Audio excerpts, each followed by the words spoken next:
దీన్ని ఒప్పుకో, మీరు ఇమీడియట్ తీసేయాలి. ఇమీడియట్ గా తీసేయాల్సింది దీన్ని. ఈ తెల్లబట్టలు ఎవరు ధరిస్తారు? తెల్లబట్టలు ఎవరు ధరిస్తారు? ఎవరు ధరిస్తారు? పోలీ ఇంక మొహాన్ని బొట్టన పెట్టినారు. మన దాదీలు కొంతమంది అది కూడా పెట్టుకోవట్లా. అదే స్టిక్కర్ పెట్టుకున్నారు. అదన్నా అందుకని సనాతన భారత హైందవ ధర్మం ఏం చెప్పిందో అది పాటించే ఋషిష్యులు అందరం. కాబట్టి మీరు ఇప్పుడు భగవంతుడు పుట్టాడు, ఇలా వచ్చాడు, 5000 సంవత్సరాల తర్వాత ఇదంతా సృష్టి అంతా ఉండదు, ఈ పిచ్చి మాటలు మాట్లాడే వ్యవహారం ఉంటే కుదరదు. కాబట్టి మీరు తప్పగా తీసేసుకోవడం మంచిది. శివలింగం పెట్టారు, స్వామిని పక్క పెట్టుకోండి, డబ్బులు వసూలు చేసుకుంటే చేసుకోండి, మాకు అభ్యంతరం లేదు. ఎంత డబ్బు కానీ వసూలు చేసుకోండి. కానీ ఇక్కడ పిచ్చి స్టోరీ చెప్పి పిచ్చి వ్యవహారం నడిపితే మాత్రం ఖచ్చితంగా ఒప్పుకోమమ్మా. అంటే కాదమ్మా, మీకు తెలుసు సమాజంలో ఎంత వ్యతిరేకత వస్తుందో మీ సంస్థ గురించి తెలుసు. మరి ఏం చేద్దామని ఏది పెడతారు? డబ్బులు ఎక్కువైతే ప్రజలకు వచ్చుగా. యాచకులు బోళ్ళు మంది ఉన్నారు, ఇబ్బందులతో పడి ఉన్నారు. మేమే చేయలేంత ఆర్పాటు, ఇంతమంది స్వాములు వచ్చి ఈ ఆర్పాటాలు ఏంటి, ఇవన్నీ ఏంటి, ఎంత ఖర్చు దీనికి? ఎక్కడి నుంచి వస్తాయి డబ్బులు మీకు? ప్రజల నుంచి ఇస్తారు. దేనికి ఇస్తారు? ఈ ఆర్పాటాల కోసం, సమాజం కోసం పనిచేయమని చెప్పారా? చెప్పండి అమ్మా. ఇప్పుడు మెయిన్ నేను డాక్టర్ నండి. ఓకే, చేశానంటే positive health exhibition, drug deaddiction, నష్టముక్త అభియాన్. అంటే అందరూ కూడా శివుని ముందు ప్రతిజ్ఞ చేయడం ఇప్పటి నుంచి మేము అంటే దుర్వ్యసనాల నుండి, దుష్ప్రభావాల నుండి దూరంగా ఉంటాం. పుష్కర స్నానం చేశారమ్మా? చేశాను. మీరు మాత్రం దయచేసి మేము వాళ్ళు ఇక్కడ ఉంటారు, ఏ మాత్రం గనక దేవుడి గురించి చెప్పుకోండి, శివుడి గురించి చెప్పుకోండి, నారాయణ గురించి చెప్పుకోండి, ఋషి సాంప్రదాయం చెప్పుకోండి. కానీ మీ యొక్క దాడ్యం తీసుకొచ్చి ప్రజల మీద రుద్దితే మాత్రం ఇది కొత్త క్రిస్టియన్ మతంలో కొత్త మతంలో తయారైంది. మీది క్రిస్టియన్ మతంలో కొత్త మతంలో తయారైంది. కరెక్ట్ కాదు కదా. మీరు ఇది చేస్తా కన్ఫ్యూజ్ చేస్తున్నారు వ్యవస్థని.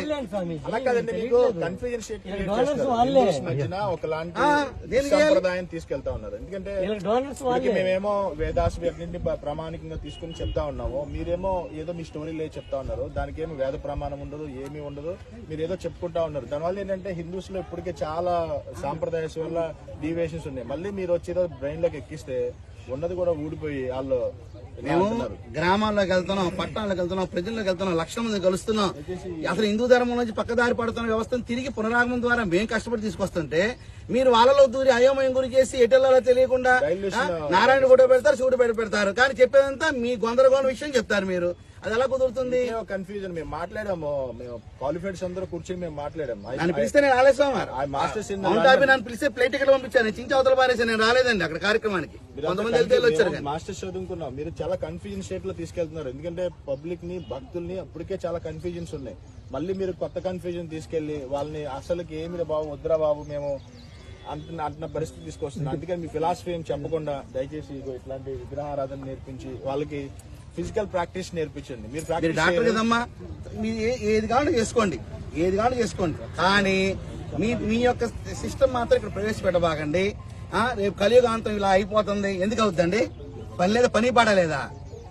ప్రతి దేవుళ్ళు, ప్రతి వ్యక్తిలో, జీవుడిలో పరమాత్మ అనుకుంటున్నాం కదా, ఉన్నారు కదా. కలియుగాంతం ఎందుకు అవుతుంది? మీరు ఎలా నిర్ణయిస్తారు? మీకు హక్కు ఉంది నిర్ణయించడానికి. అంటే మనకన్నా ముందు పుట్టిన వాళ్ళని రద్దుపరచాలి, మీ మాట వినాలా? మీ మాట ఎందుకు వినాలమ్మా? చెప్పండి. మీ పిల్లకి మీ ఇష్టం పెంచుకుంటారు. డాక్టర్ చదువుకుంది, మీ డాక్టర్ చదివారు, మీ ఇష్టమైందా? ఇంట్లో వాళ్ళు ఇష్టమైందా? మీ పక్కింటి వాళ్ళు ఇష్టమైందా? మీ ఇష్టం లేదా మీ తల్లిదండ్రులు ఇష్టం, మీ పక్కింటి వాళ్ళు ఇష్టం కాదు కదా. అది మీ ఇష్టం, మేము గౌరవించుకుంటాం మీ డాక్టర్ గాని. అలాగే ఎప్పటి నుంచో విధానం తీసుకొచ్చి పక్క విధానం వచ్చి పక్కింట్లోకి తయారయ్యారు. మీరు మీ విషయం చెప్తే ఎలా ఒప్పుకోమంటారు? అంటే దేన్నైనా ఒక ప్రమాణం ఉండాలి అంటున్నాం. ఇప్పుడు మేము ఏం స్వామీజీ ఏదైనా మాట్లాడాలనుకోండి ఒక ప్రమాణం ఉంటుంది, వేద ప్రమాణం ఉంటుంది. ఇప్పుడు మేము ఏదైనా మాట్లాడాలనుకోండి ఒక ప్రమాణం ఉంటుంది. శ్రీమద్ భాగవతాన్ని ఆధారితంగా తీసుకుని మేము మాట్లాడతాం. కలియుగం ఇన్ని సంవత్సరాలు ఉన్నాయి, 4,32,000 సంవత్సరాలు ఉన్నాయి, త్రేతాయుగం ఇన్ని సంవత్సరాలు ఉన్నాయి. మీకు వేద ప్రమాణం ఉంటుంది, భాగవత్ ప్రమాణంగా మేము మాట్లాడతాం. మీరు ఏ ప్రమాణం తీసుకుని ఫిలాసఫీ ఇస్తున్నారు, పబ్లిక్ ఇండెక్ట్ చేస్తున్నారు అనేటువంటి విషయాన్ని మీరు అర్థం చేసుకోండి. మిమ్మల్ని ఏదో బాధించాలని, కష్టపెట్టాలని మా ఉద్దేశాలు కావు.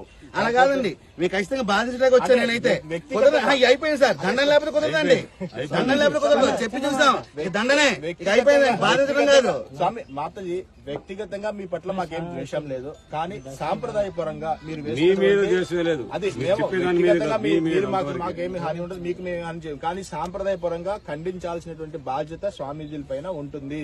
అందువల్ల దయచేసి బోర్డు మాత్రం తీసేయనమ్మా. నారాయణ ఉన్నారు ఉంచుకోండి, శివుడు ఉన్నారు ఉంచుకోండి. మీరు మాత్రం బోర్డు మాత్రం బోర్డు మాత్రం తీసేయండి. అట్రాక్ట్ చేయడానికి అంటారా? హైందవ సంప్రదాయం దేవతలను ఎందుకు పెడుతున్నారంటే క్రైస్తవులను పెడితే క్రైస్తవులే వస్తారు, వాళ్ళని మోటివేట్ చేసి మార్చేది ఏం లేదు, ఆల్రెడీ మారి ఉన్నారు వాళ్ళు. ఈ పెడితే మనలాంటి వాళ్ళు వస్తారు. మన వాళ్ళని మార్చడానికి ఇది ఒక తంతు వీళ్ళు వేసిన మా దేవుని నుంచి మిగతా తీసేయండి. వీళ్ళు వేసినటువంటి మళ్ళీ ఉంచితే మాత్రం బాగుపడదాం మొత్తం చేస్తాం. నిమిషాలు మొత్తం బాగుంటారు. మనిషి వస్తారమ్మా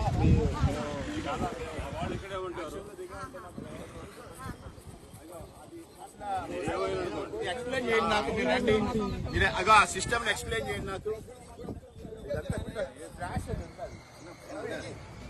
చూడండి మధ్యలో అదే అది పెద్ద స్ట్రాష్ ఇవన్నీ తీయాలమ్మా, ఈ కన్ఫ్యూజన్స్ అన్ని తీయాలి. చోటేశమ్మ నారాయణ కింద ఉన్నారు, ఆయన పైన ఉన్నారు. జీసస్ కదా. ఇది ఎందుకమ్మా? అమ్మా ఇదేంటిది దరిద్రం? అమ్మ ఏంటమ్మా అమ్మా ఈ దరిద్రం ఏంటమ్మా? పుష్కరాల్లో ఏంటిది ఈ దరిద్రం ఏంటమ్మా? ఏరామి ఏమ్మా ఏంటి? సరమ సమానం అయితే మీ ఆస్తి ఉంటే నాకు ఇచ్చేయండి, కొంచెం అంతా ఒకటే కదా. మీ ఆస్తి ఉంటే మాకు ఇచ్చేయండి, మేము పంచుకుంటాం అందరూ. ఈ దరిద్రం ఏంటి? ఇక్కడ ఏంటి అసలు ఇక్కడ జరుగుతుంది ఏంటి? లేదమ్మా ఇది తీసేయడగా చించేయడే చించేసామారు చించేయ్. చించేసామారు చించేయడమే చించేయి.